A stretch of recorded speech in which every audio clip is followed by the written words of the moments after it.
Form and technique is always important, but with the chest, it's exceptionally important because of the main exercises that people like to do and their risk of injury when there's, for lack of a better term, imbalances. So, this may be controversial in some spaces, but I think most coaches and trainers would agree that in order to have a well-developed, healthy, strong chest, so what I mean by that is it looks good, but also performs well, and you're free of common injuries that come from heavy chest training, you need to have a strong back.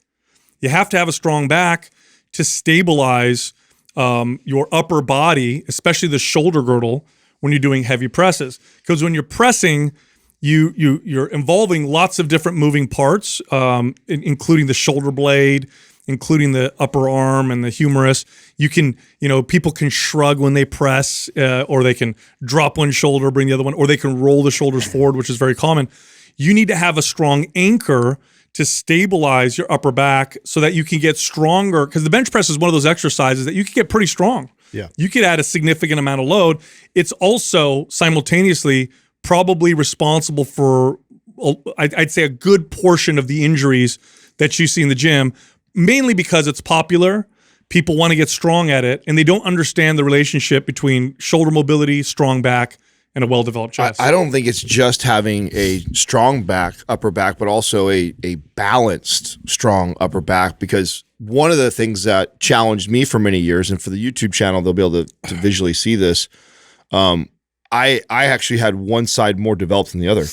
And I had this kind of a rolled forward shoulder just slightly on one side more than the other. And it was that inability in my upper back to retract and stay squeezed and depressed the entire time through the movement. And so what would naturally happen is I would press, and that weaker side would naturally kind of roll and come forward.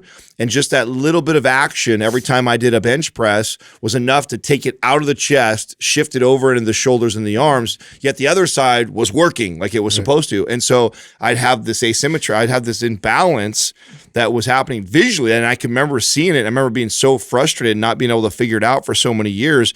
And so it's so important, to your point, Sal, is not only to have this developed strong back, but then an imbalanced strong back to where you have the ability to retract and depress those shoulders and while keep you them, press. Yeah, and while I you think press. it's very common to see that when somebody's not particularly anchoring themselves, and you'll see one arm kind of coming up before the other, and then they're trying to catch up, and you see this sort of seesaw action, very, very common. And to be able to get that corrected, and really focus on anchoring properly and getting your back nice and stabilized, is going to be massively beneficial. This is one of my favorite parts of when we develop MAPS Prime, because there's a lot of exercises that I can kind of just get right into and start moving it, and my body feels pretty good. To this day, I have to prime before I do chest.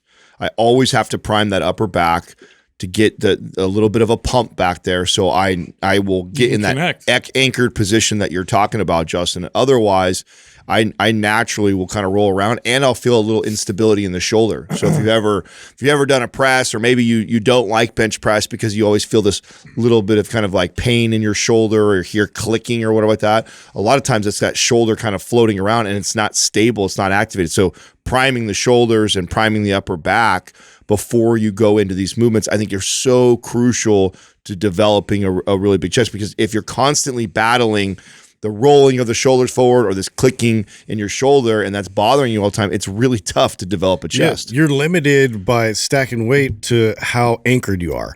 And that's just like, once you start learning that concept with a lot of these compound lifts, which we'll get into, like the most beneficial exercises, obviously bench is one of the most beneficial exercises for chest. And to be able to keep stacking weight, you're limited by the ability to be able to keep your body completely rigid. Yeah. So any kind of movement is going to shift the weight, and then you're going to leak performance immediately.